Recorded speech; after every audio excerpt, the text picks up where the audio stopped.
Florida. It's March 18th, 2025. It is at 5:30. This is our fire assessment workshop. I've asked Commissioner Andrews to lead us in the prayer and the flag salute. Please stand and bow your heads. Dear Heavenly Father, Lord, we thank you for this day and your many, many signs of love and graciousness to us, Lord. We thank you for your protection. And Lord, we thank you for the opportunity to be here and try to make the best decisions that we can for the county and the people that we love and love to serve. Lord, we just pray that you'll lead us into the right decision. God, give us the strength and the courage to do everything in your will. And it's in your name I pray. Amen. Amen. I pledge allegiance to the flag of the United States of America and to the republic for which it stands, one nation, under God, indivisible, with liberty and justice for all.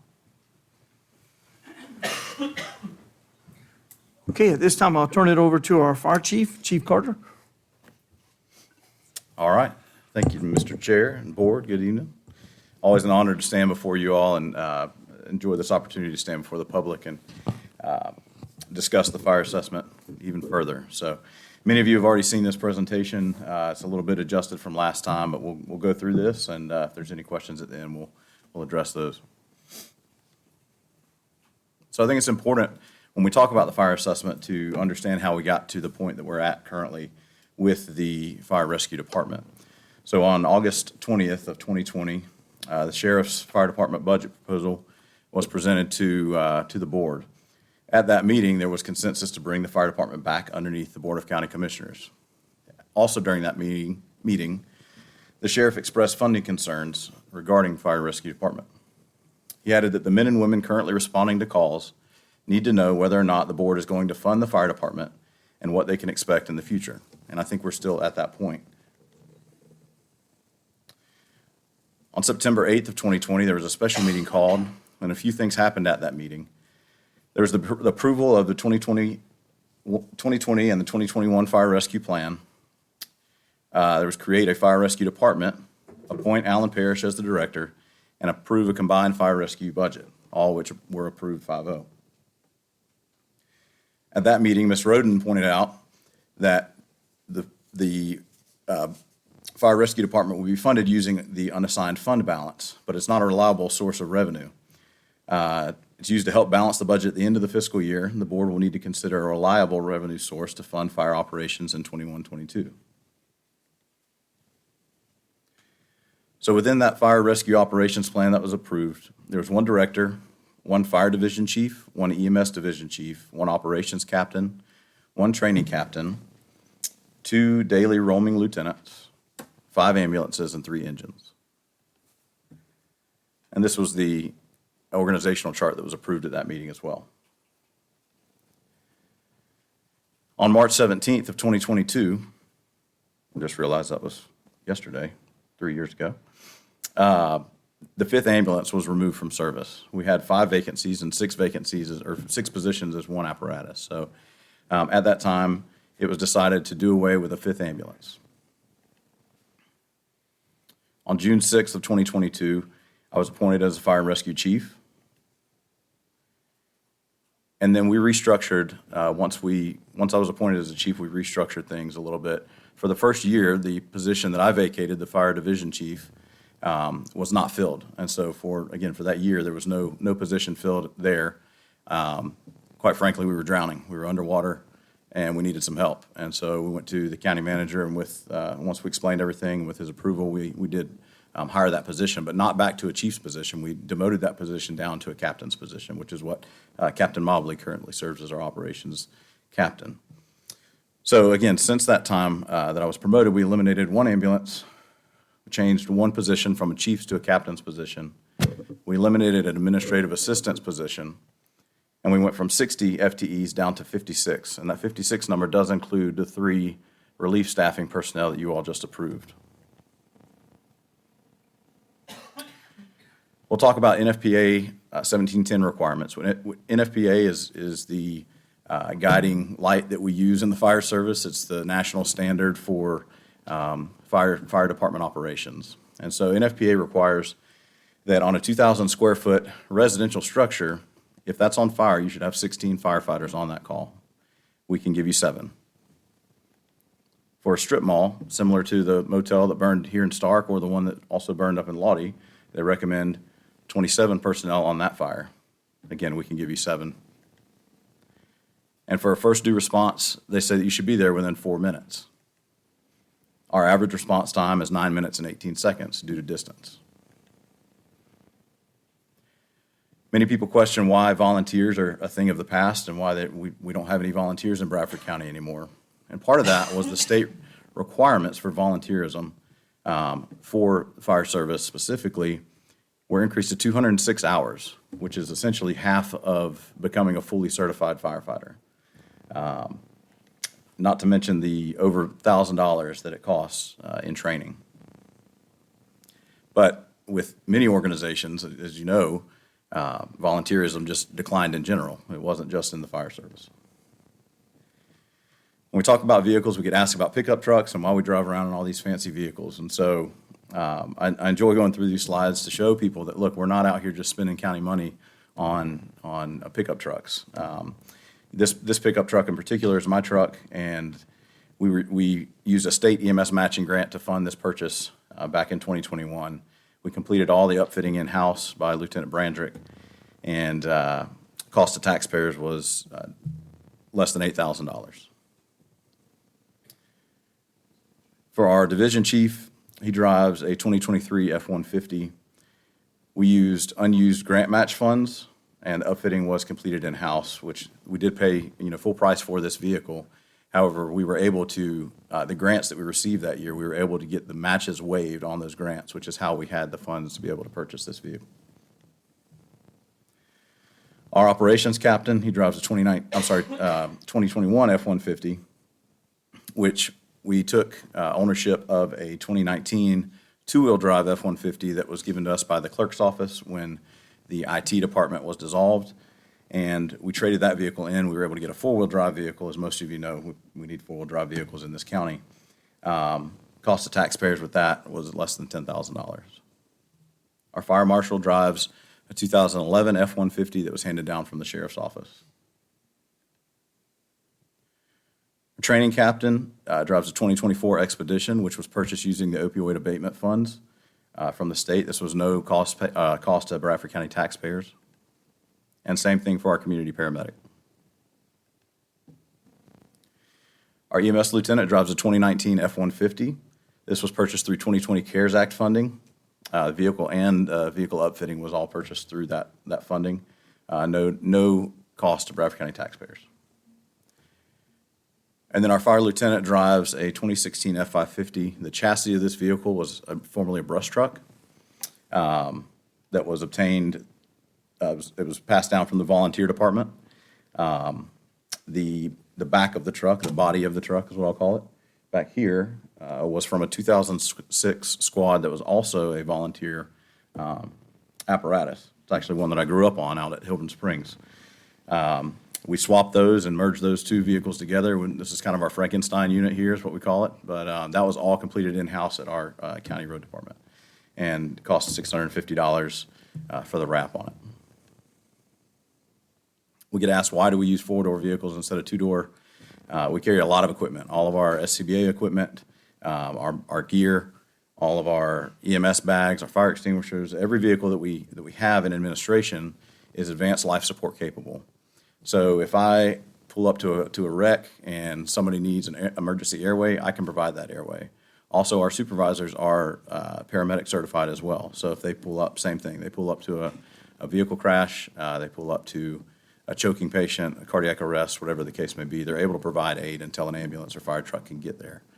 Similarly, on a fire, if it's a vehicle fire, structure fire, whatever it may be, brush fire, we can grab one of those extinguishers and hopefully knock it down before it becomes something more significant.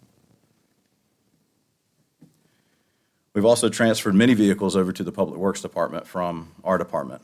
A lot of those are high-dollar vehicles. So, we're talking about fire tankers, many ambulance chassis that have been turned over to the Public Works Department after they've extended their useful life for us. I think it's important to address ISO information as well. And that's the Insurance Services Office, which they look at your public protection classification. 1 would be the best class you can get, and 10 is considered no fire protection. Our current rating in Bradford County is a 5, 5X, and 10, and I'll explain what that means on this next slide. So for a PPC of 5, that means that you live 5 miles from a fire station, and you're also 1,000 feet from a fire hydrant. For Class 5X, that means that you're within 5 miles of a fire station, but you do not have a fire hydrant within 1,000 feet.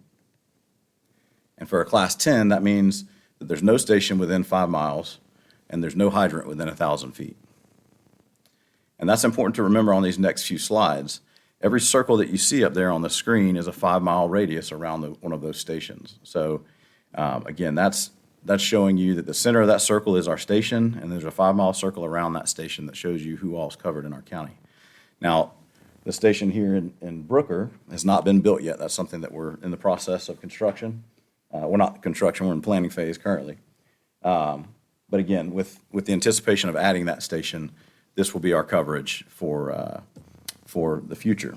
And so when we look at these things and we look at the fire assessment and we look at coverage for these areas, when we talk about closing any of these stations, we're not only affecting the response, but we're affecting insurance rates in all of these circles. So for instance, if I close Theresa, which has been discussed, closing this Theresa station, that now impacts everybody in this circle right now goes from a Class 5X to a Class 10. So if they're with outside of that 5-mile circle, they go from a 5X to a Class 10. Same thing if I were to close Station 40 out here in Hilburn Springs, everyone in that circle now goes to a Class 10. And then this is just to demonstrate if Brooker were to not occur and not be built, which Ms. Andrews does not like me to put this slide up there. That's what that looks like. And keep in mind, this is current, right? So we don't have that station there. So all of these people in this area, the Brooker area, are a Class 10 because they don't have a fire station within 5 miles of their jurisdiction, or from their residence, I'm sorry. But what does that look like in real world numbers? So I got a quote from one of our local insurance agencies. And for a wood frame, $400,000 dwelling with a $1,000 deductible and a 2% hurricane deductible, if your property protection class is 5, your annual premium would be $6,798.06. If we were to close that station and now that person goes to a Class 10, their new premium is $8,745.38. So that's real world numbers, and that's the difference that it makes when we talk about closing these stations. Now, for the town of Brooker, they do have hydrants, so they have a hydrant system in the town of Brooker. So currently, most of the people in Brooker are probably at a Class 10. If we open that station in the town of Brooker, they're going to go to a Class 5. And so you're talking about saving $2,000 on an annual premium. So when we talk about when we talk about $167 residential rate for the fire assessment, you're talking about saving $2,000 a year. So I think that's what the things we need to focus on.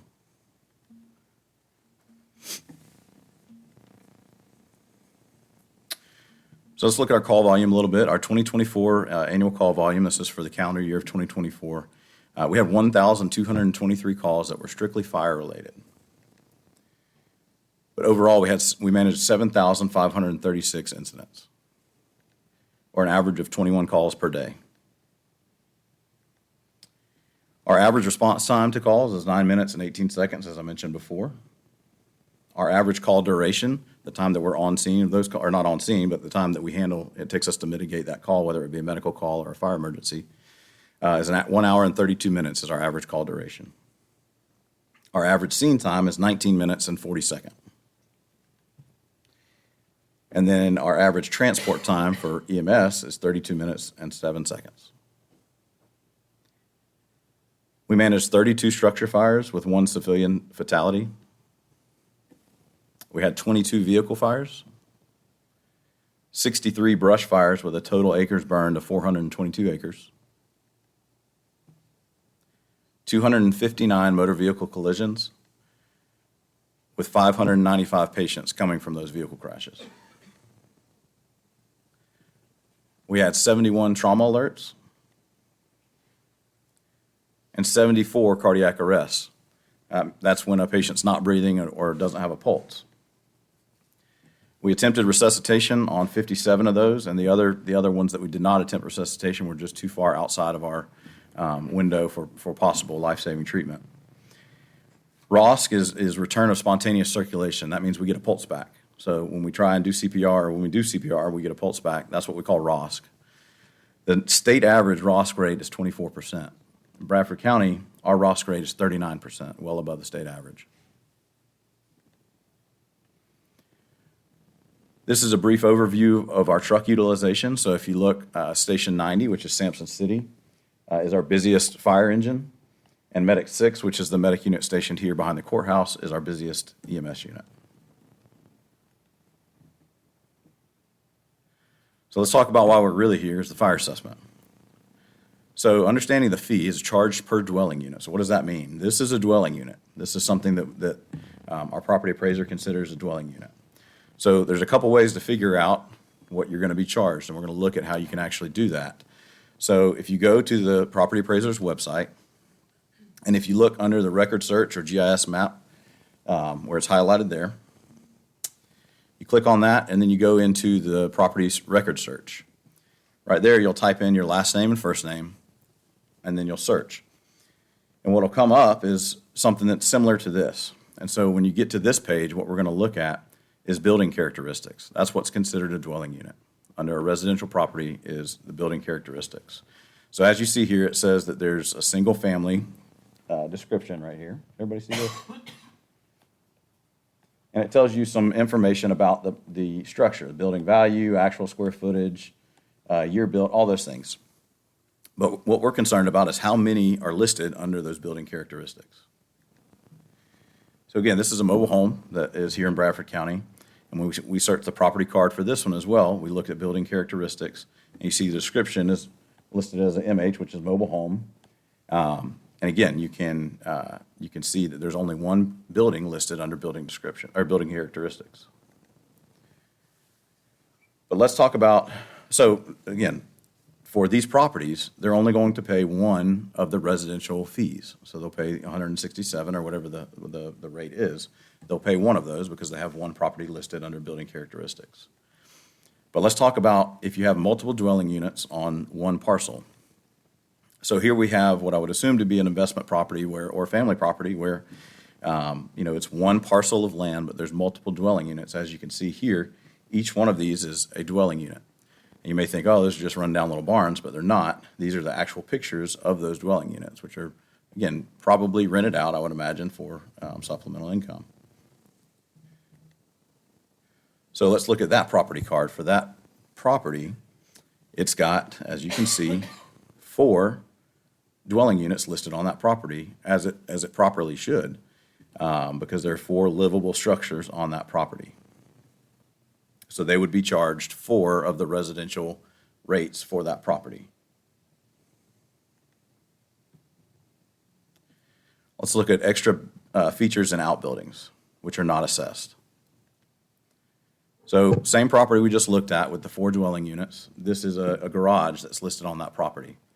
So if we take a look at the property card, you're going to see this under extra features and outbuildings is where that's listed. And you'll see that there's a garage listed there, okay? But it's not listed under building characteristics, so that is not going to be assessed.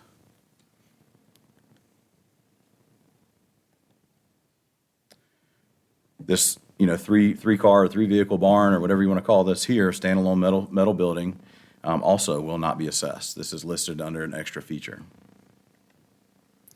Your chicken coops will not be assessed. Your horse barns will not be assessed. Now, the only caveat to this is if you have an apartment inside of your horse barn that is a livable structure, it may be listed as a dwelling unit in the property appraiser's office. And that's just something that, again, we can't know every single one of those. There's going to be those instances where somebody has a barn that they have an apartment in, and they're using that as when family comes into town, they stay there or something of that nature, that they're going to, this is going to be listed as a dwelling unit on their property card. And if that's the case, and it's not something that is lived in all the time, this is the process for the grievance process that we have in place to where we can come out and we can assess that and we can go, okay, look, this is not something that's regularly used. It's not something that we believe should be assessed. So again, nice home here in Bradford County with multiple outbuildings here, as you can see. Looks like 4 outbuildings on the building, or on the property there. But again, those will not be assessed. All you're going to be looking at for this property is the one residence that's there. And when we pull up that property card again, you can look at what's listed under building characteristics is the one dwelling unit, the one family property. All of the other extra features and outbuildings will not be assessed.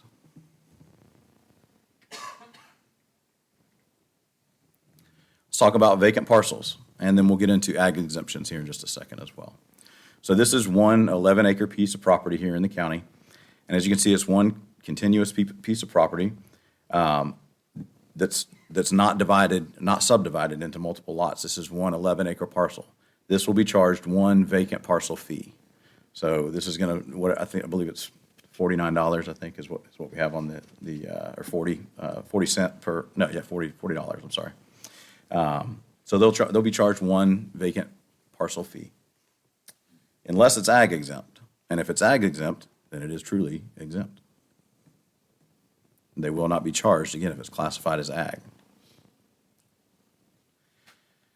Let's look at if it's the same owner, multiple parcels that are contiguous next to each other. So this is a property that the same person owns both 20 acres. They own west 20 acres and east 20 acres. But it's divided into 2 properties. So they would pay on each one of these individual properties. So whatever the vacant cost is what they would pay on each one of those vacant parcels, unless it's ag exempt. And if it's ag exempt, then it is truly exempt. They don't qualify for any charge on that property. Let's take a look at non-residential or commercial properties. So this building here, we pull the property card for that. We'll take a look at that here also. So for commercial buildings or for non-residential, it's a little bit different than a residential. Residential is a standard one set fee, whereas commercial is based off of square footage. So we still look under building characteristics, but then we go over to actual square footage, and that's where we get our number from. And it's a price per square foot. So that is what this person will pay. So you would figure out what you would pay as you take the actual square footage and you multiply that by whatever the rate would be, whether it be 20 cents per square foot or 10 cents per square foot. You would do that math there, and you could figure out, hey, this is what I'm going to pay. Again, extra features and outbuildings on commercial properties are not assessed. Another example, as you see, this is a large piece of property here, large commercial property, large buildings, large outbuildings around the facility as well.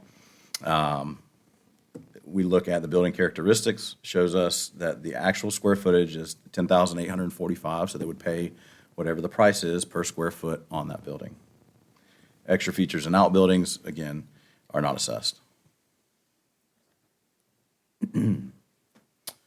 This is Tony's gas station that we're all familiar with down in the Speedville, Theresa area.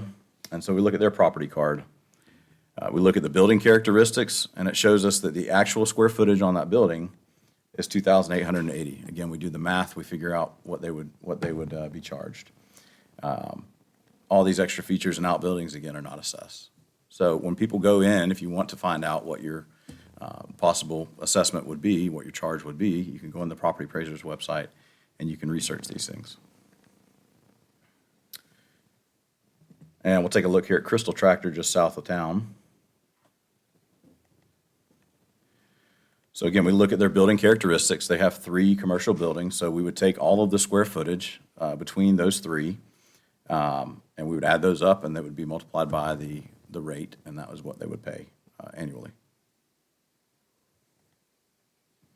All the other extra features and outbuildings, again, are not assessed. Let's talk about exemptions. So the exemptions that we've discussed, and again, this would be up to the board to decide exactly what exemptions we want to enlist, but the ones that we've talked about are churches and nonprofits and government-owned buildings. 100% disabled veterans would also be exempt. At or below the poverty threshold. And then, as we discussed earlier, anything zoned agricultural would be exempt as well.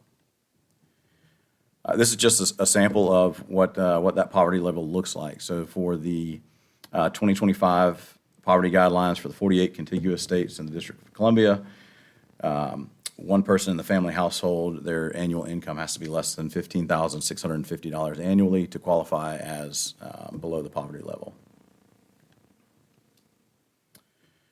There's a grievance process. So for that grievance process, again, if you have a property that you believe is being charged inappropriately, if you have that horse barn that we talked about that does have an apartment inside of it, nobody's living in it, we can come take a look at that. Our fire marshal, this email goes directly to myself, my division chief, and our fire marshal. So somebody is going to respond to this email. This telephone number goes directly to our fire marshal as well. So these type things we could take a look at, and we could, get that grievance process very well in play and get that moving pretty quick. So it's not a drawn-out process, but again, something that we're able to do relatively quickly if that comes about. And I know there's going to be those instances of people who may have two properties on their, or two dwelling units on their property, and one's a dilapidated trailer or something that's not livable, and it's still coded that way in the property appraiser's office. We can come out and make those adjustments. So when we actually talk about numbers, what's been talked about and what's been discussed is the 50% recovery rate. So what that means is $167 per dwelling unit. So for the residential rate is, again, $167 per dwelling unit. The non-residential, so commercial rate, would be 11 cents per square foot. And then the vacant parcels would be $47 for a vacant parcel. And again, this is an annual amount. This is not a monthly thing. This is an annual amount. So what that looks like, if we take that and break it down monthly, would be 167. We divide that by 12. That's $13.92 per month. And if we take that and divide it quarterly, it's $41.75 per quarter. Or as I ended it with last time, and as we discussed, it's a double quarter pounder meal with a large Coke and a large fry from McDonald's. But to make that even more simple, if you go out to eat 4 times a month, let's say you go to Sonny's, you may go to wherever it may be. You run through a drive-through, whatever it is. An average drink at the restaurants you go to is $3.25 for a drink. 4 times a month, if you take those drinks and you swap those for water, and you just order water for 4 times a month, you've just paid for your fire assessment for the month. But really, since 2020, we've set a standard in Bradford County that our citizens have come to expect, and I believe that our citizens deserve. But I'll let that speak for itself. I'm on a bike path that runs parallel to Southeast County Road 18, and you can see some of the damage from the fire. Some areas are still smoking this evening. A man who lives on the other side of this bike path tells me he is grateful the fire did not jump over the path last night and hit his property. You couldn't see down the road. There was so much smoke, just that quick. A tense evening for Harry Kyle and his family as they watched the flames and smoke spread in front of their property. Well, scared to death it would cross over and come onto the property. The fire started along the Palatka to Lake Butler State Trail, which runs right in front of Kyle's property. The Bradford County Fire Department got the first call around 3 Wednesday afternoon. 3 separate brush fires had started along 1 mile of the trail. Bradford County Fire Chief Ben Carter says at one point the fire jumped over County Road 18. There's a lot of smoke covering County Road 18, so a lot of traffic danger. We shut down traffic on County Road 18 for a period of time, probably about 2 hours. Investigators are now working to determine if the fires were set intentionally. Wednesday's windy conditions also played a factor. Yeah, the wind was 15, 20 miles an hour at least. Anytime that you have a fire, you've got dry conditions, and you get wind like that, it's able to spread very quickly. Chief Carter says this is a good reminder to pay attention to the weather if you are going to burn something or use anything that involves flames. With the flames now gone and fire crews cleared out, Kyle is breathing a sigh of relief that his property remained untouched and his family is okay. Really, thank goodness for the Bradford County Fire Department. They really jumped on it and really attacked it. So I think that, again, our discussion is regarding the fire assessment and paying for, how to pay for this department, how to fund these services. But I think the conversations of reducing services and cutting services to the public or closing stations, I think those conversations have to be put to bed.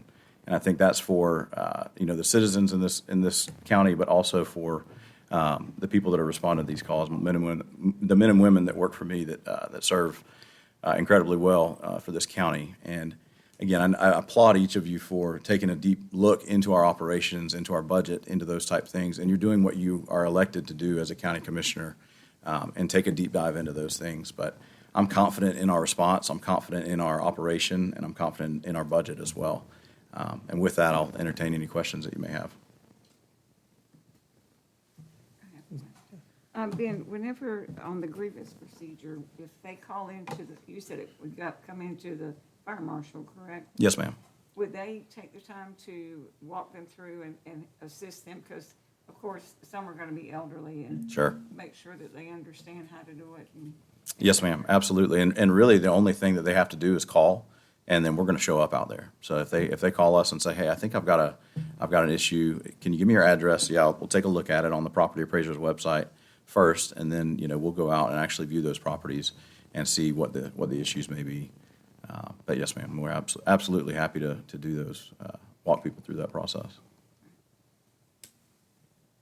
Any other questions? And also, we have Jeff Rackley from Stantec here, too. I'll turn it over to you, sir. Do you need to go back on the other input, or? Perhaps. I have a presentation, too. It's the same presentation the board has seen a couple times before. In the interest of time, the chief, I think, did a great job covering most of that stuff, so I can go back through that if you like, or I'll just be here to answer questions, and we can use that time for questions and discussions. I'll leave that up to the board.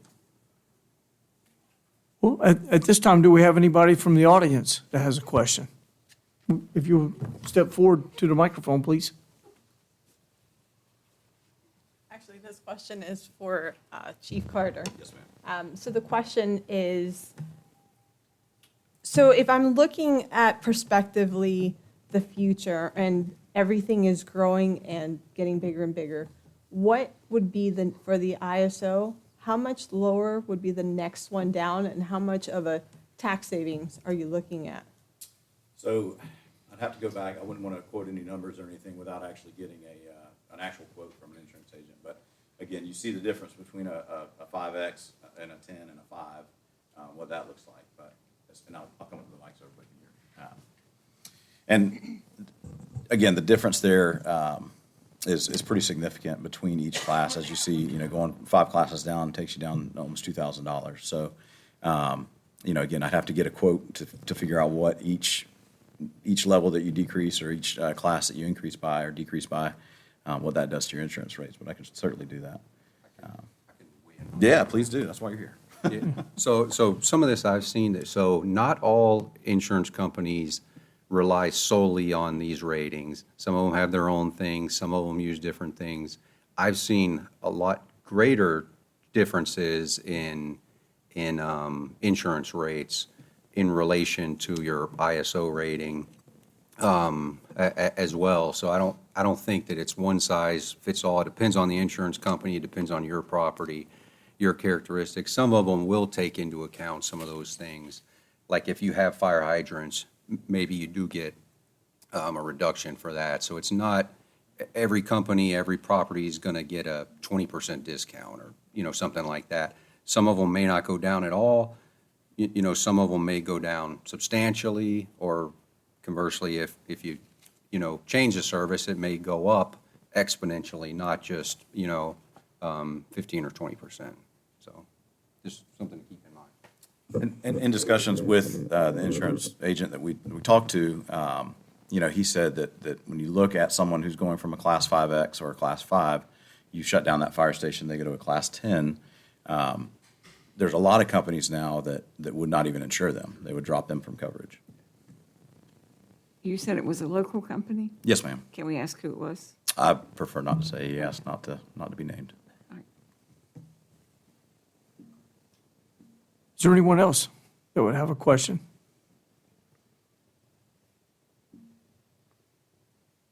Board, do you have any more questions? Okay. Well, excellent presentation, and Thank you, sir. And thank you for being here tonight. And I guess, Board, that leads us to this right here, and this is the most important thing. We've got several people here from the Brooker Board tonight, and I appreciate y'all coming. And but Board, we need to get some type of consensus on what amount we're going to go with, because these municipalities need to bring it before their board and decide what they're going to do, so that this can all come together at the same time, so that we can actually put this on the tax roll. So we need to start getting this forward. So I know Chief Carter has, said the 50%, which would be, again, the $167 per residence, $11 for a commercial, and then $47 for vacant property. And then, again, anything that SAG would be exempt. So is that something the board would consider and would like to go with the 50% that we've been talking about? I can start. So- What I would like to do, since we're coming into this, of course, we know that we have the property tax that we're not sure what's going to happen with that.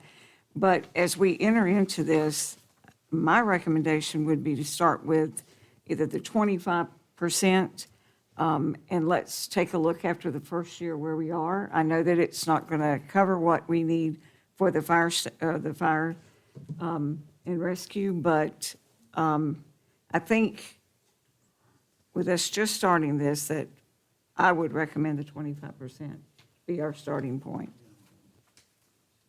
Okay. Board? Mr. Chair, I've heard from some of the residents, I guess some of those were from Brooker. One lady said 167 was a lot for her, and she'd rather that we do the lower rate.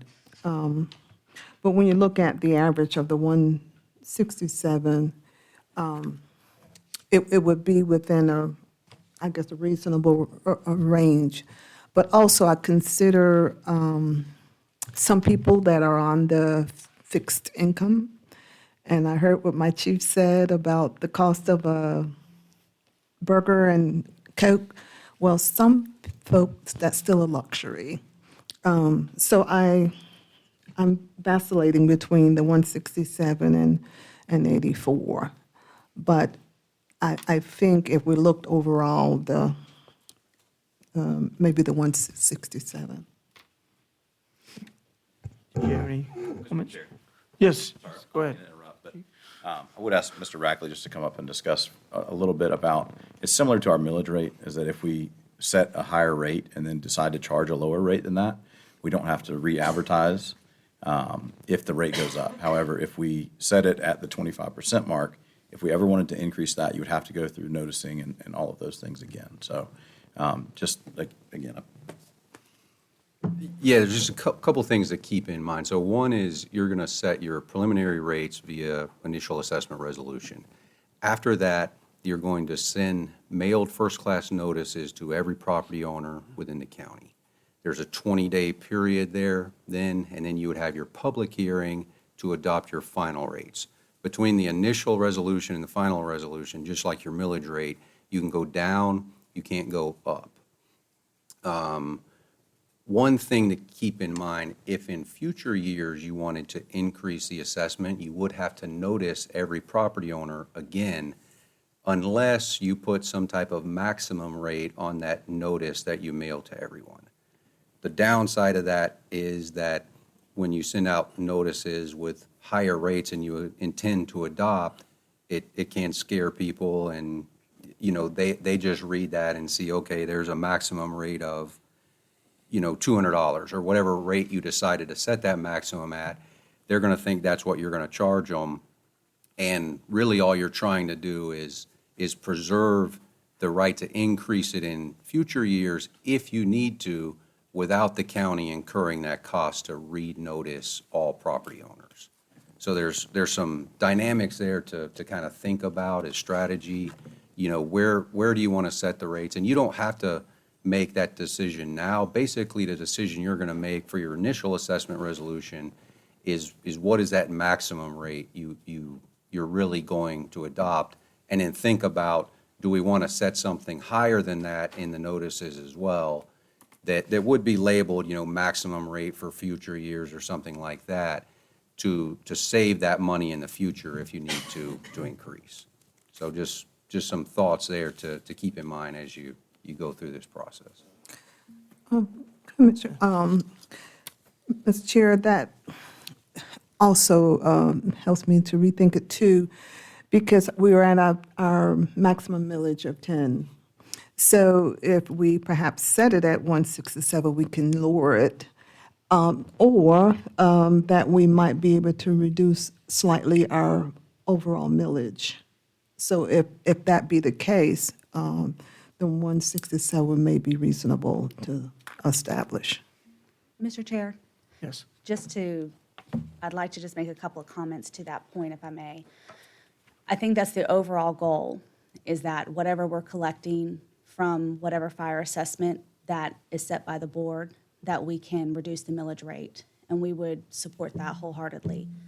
However, I would recommend that you wouldn't do that in the budget year that you're also making that assessment. We need at least one full year to see what we're collecting, what that revenue is going to look like coming in, so we can make an educated recommendation to you all at what makes sense to reduce that millage rate.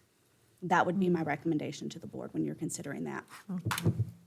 And Mr. Chair, if I could say also, in a lot of our discussions that we've had over the years, and let's keep in mind, the whole idea here is it's not to, you know, try to get more and for people to pay more, but it's, you know, we're providing this service, and we keep pulling from the general fund to pay for this service. And, you know, it just seems like the discussion that we've been having over this time has been, you know, how do we get there? And again, I thought that not necessarily a consensus, but it sounded like the board wanted to go with the 50% so that we could get there and get there faster as far as trying to help fund the department. And, you know, also, you know, at some point get to where we could roll the millage back. And so to Ms. Roden's comments there, and also to our previous discussions, you know, I thought really, you know, at a minimum that we were looking at the 50%. Okay. And I agree. I agree with the 50%. That would be the best. And then we've still got another workshop to go. And then, you know, and then we have the 2 hearings. But at the same time, we need to give the municipalities something that, hey, this is what we're looking at as a max of the 50%. And so with that, do we have a consensus of the board? I mean, we can't vote on it tonight, but is that? And I just want to add to that again, you know, this isn't about adding assessments. Again, this is about, it's a math equation that's been off for so long. It's about revenues versus expenditures. And the expenditures are increasing in the services that we provide, and there's not enough revenue that comes into the county to be able to offset that. And so I understand that, you know, it's more than the 25%, but still, yeah, through our discussion, I thought that that's really where, at a bare minimum, that's where we really needed to be. Well, and my whole point was exactly what she said, but just with a different amount. What I thought would be best is to start at the low end, take a look after that full year to see where we are and what else and what we need. I did not understand your point with having to redo everything with the votes and it being on the votes. But, and I guess it's just like Ms. Spooner said, us being at the highest property tax that we can go, and I hate that. And I know that we do have a consensus that our goal is to lower it. But I feel really bad every time we have to put another tax out, and that was my whole point. Ms. Andrews, and I just want to say too, and just for clarification for everyone, we're not at the highest property taxes, we're at the highest millage rate. I'm sorry, Yeah, I'm sorry. Because certainly 10 mills in another county could be significantly higher in taxes than what we pay in taxes in Bradford County. And also, just in the other counties that I work in, and hearing what some of the other fire assessments are, this is still relatively lower than most of at least the surrounding counties, if not even the counties that are contiguous to the surrounding counties. I can try to, and I know this is somewhat complicated, and not having it in front of you makes it a little bit more difficult, but the notice is, so there's an extraordinary notice requirement for non-ad valorem assessments. So you have to not only put a notice in the newspaper, you have to send each property owner a notice for their specific property that's going to tell them, here's how many dwelling units you have, here's the rate per dwelling unit, here's your total amount. It's going to invite them to your public hearing to adopt the final assessment resolution. It's going to have generally number in there for contact, for questions, different things like that. But they are property specific. So each property owner's notice is going to be different depending on their property. What you have to put in there is the rates you're going to adopt. And if you go with a $167 residential rate and the corresponding non-residential and land rates this year, that's fine, or anything lower than that. But if you go with those 167 rates this year, and let's say in 3 years you decide, okay, we want to raise that to 175, you have to send everyone a notice again. And the notice is, first class mailed notice. There's a fairly substantial cost to that, depending on who you have do it at, maybe $10,000, $20,000. So just the thought is, you can put this year's rate on your notice, and then also say, for this year, the rate is 167 per dwelling unit. In future fiscal years, the rate could be up to $250, or whatever number the board is comfortable with, without further notice. And that saves you from having to send those mailed notices again in future years, as long as you stay under that maximum amount. The downside of that is that you're basically advertising a higher rate this year than you ever intend to adopt for this year. So that tends to scare people, and, it looks like you're trying to collect more money than you actually are. So there's pros and cons there. I just wanted to point out that there would be an additional cost in future years, potentially, depending on how you set your notices up this year. So, Mr. Chair, I think it would be a reasonable thing to set the max at 167, which we still would have the authority to lower it if we so desire.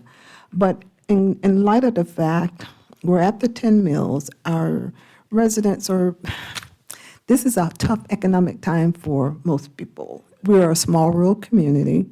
And so we have to take all of that into consideration. So we can set it for that so that the other municipalities, Brooker and others, would know what would be the maximum, which would be possibly the 167. And I think that would be a reasonable thing to do. Sounds good. Mr. Cornick, did you have anything to add? Well, first of all, Mr. Rackley and I were talking before the meeting, and I believe he has some concerns about our timeline that we have published. So Jeff, if you don't mind talking a little bit to that. Yeah, so the timeline you published, I think theoretically could work. There's a couple of issues. One, as I mentioned, once you adopt that initial assessment resolution, you're basically, as a part of that, telling the county manager or his designee to mail those notices to all the property owners. You also have a 20-day waiting period. So from the date those notices are mailed, you have to wait 20 days to have your public hearing to adopt your final assessment rates. So I think you have right at 30 days or so based on the schedule I saw. I don't know who's mailing the notices or if you've already coordinated that process, but that's a pretty tight turnaround to mail notices to all property owners in the county. The other caveat I'd throw in there is you don't have updated property data until June 1st.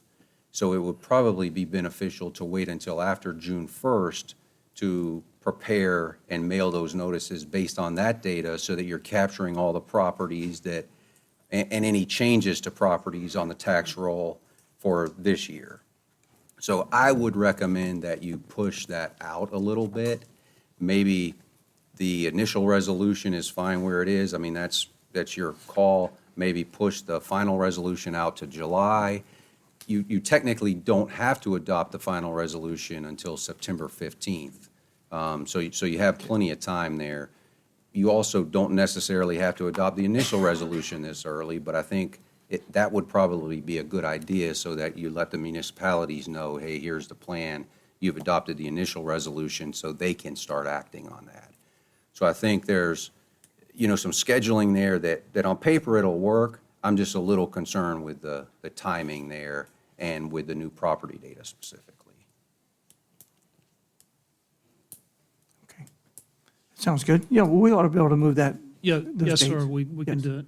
We can Okay. do that. Especially since we've got it set for June 17th, and we've got it all the way till September 15th, so we've got plenty of time. So anyway. Yes, but- sir, we'll make those adjustments. Okay. So, but as of right now, the consensus of the board is to set this at 50%. Yes? Yes. All right. Okay, so that Thank way you. you can get with everybody. Okay. All right, well, if there's no other questions, Well, I just, you have one more question? Go ahead. Okay, this is again for Chief Carter. So I have two questions technically. The first question is, 2 or 3 years ago, how many calls, medical calls, have you got, and where are we at today? And the second thing is, the golf course that's in Keystone, or in Bradford County, I'm not really sure how that works. There was discussion of it being done away and a community coming in there. Then you also have the RV park who's expanding and adding in more housing. So I'm afraid that as long as we continue with this housing development, the medical calls are going to substantially increase. So who's going to handle, how are they going to handle all the burden of all those calls? Yeah, to give you accurate numbers, I'd have to, again, pull those numbers from our data for 2 to 3 years ago. And again, I can tell you that we would have to take a look at our unit hour utilization, which basically tells us how taxed our EMS units are. That says, hey, we need to increase or we need to not. But, with adding the fire station down there in Speedville, the response out of there is advanced life support. So even if we don't have an ambulance that we can send there at that time, we do have a fire truck that can get there and stabilize a patient currently until an ambulance can get on site. But yeah, that's something that we look at every year as far as how busy are our trucks. And that's something that we did recently when we reduced the number of interfacility transfers that we were taking out of the hospital here. And we've essentially eliminated those other than just truly life-threatening urgent needs that have to go now. So again, something that we look at all the time and figuring out what we need for our response. And is your community paramedicine program increasing also? So the community paramedicine program has helped actually with our repeat users that we have. We have significantly reduced the number of calls that we're going to for, again, the frequent calls that we are recurring to the same addresses. So has certainly helped in that regard. But yes, his calls are going up. But exciting news, unrelated to the fire assessment, we actually just started our medication-assisted therapy program through Lieutenant Weeks's CRP program. And we had our first dosing patient today that we dosed with our medication-assisted therapy. So huge step forward for our CRP program. All right, thank you. if I can ask then one question. She mentioned the RV park. I mean, with all those people out there, I mean, there won't be any assessment on them, or they will be? Can you speak to that one, Jeff? Because, of course, some of them do, I think, live out there. Sure. Yeah, so RV parks by Florida statute have to be treated in the same manner as commercial properties or other similar non-residential properties like hotel, motel, and that type of thing. So they are charged for their number of permitted RV spaces, and a square footage, and I don't remember the exact number. 500, I believe, Jeff. Was it five? Yeah, I couldn't remember if it was 400 or 500, but they are assigned a square footage based on that. And then, they're a bit unique there. There are some things that you can think about doing for them if they have vacancies and different things like that, but they are assessed. And if there are any permanent structures there, mobile homes or, single-family dwelling units, anything like that, those would be assessed, as well as any commercial buildings or anything like that they have. So they definitely would be assessed. Thank you. All righty. Thank you, Gene. Mr. Melvin? My name is Gene Melvin. I think most of the board know who I am. I've lived in Brooker my entire life. I serve as mayor of the town of Brooker, and I took the initiative last 6 months to go through the community and a little bit of Bradford County and talk about this fire assessment tax. I dealt with primarily the ones on fixed incomes. I've served for, like I said, 45 years, and we haven't raised the taxes in Brooker in buku of years. Matter of fact, every year we roll back the millage rate. My concern to people is these folks on fixed incomes are struggling as bad as they possibly can. We're not guaranteed tomorrow, much less today, but and we don't know what the world's going to look like in the next few years. But these folks on fixed incomes that I've dealt with, and I've dealt with a bunch of them, time they pay their mortgage payment or rent, feed their children, buy fuel, utilities, they don't have a lot of extra money left over. And the town council, we met a couple of weeks ago, and we signed, I think, on the reading of the first, Chris, am I correct? First reading. Town council has not accepted this fact on $167. I think that our goal right now is to see that that's $84. Now, if you increase it, we increase our water rates 50 cents or a dollar, and I'm going to tell you, my phone rings off the hook for 50 cents and a dollar. I feel for these people on fixed incomes they're struggling and they're hardships, and I really think this board should take this in consideration by all means. Like I said, I talk to people on the outside, talk about getting them to move into Bradford County. The first thing they look at is your 10 meals. That's not encouragement. Do we want encouragement or discouragement? But our philosophy out there and what I have felt through the community, I don't know if the board would agree on $167. That's my personal opinion. I can't speak for the rest of them. But after going through the county and going through the municipality out there in Brooker, these folks are hurting. You wouldn't think so by just looking at them, and they won't admit it. But a bunch of them admitted it. Now, as far as the fire department, they're excited about a fire department there in Brooker, and eventually get a rescue out there in Brooker. But as far as the $167, I don't think right now it would fly out there in Brooker. And I think it would put a hardship on many, many families out here, and not only in Brooker, but in Bradford County also. So my recommendation is stay with $84. Thank you. All right, thanks. All righty. All right, we'll see you. No more questions. Our next workshop is May 6th, and that will be a morning meeting at 10:30. So unless y'all have anything else? Okay, this meeting's adjourned. What do you want? Do you want to go right into the planning and zoning, and then after that, we'll take a quick break? Okay.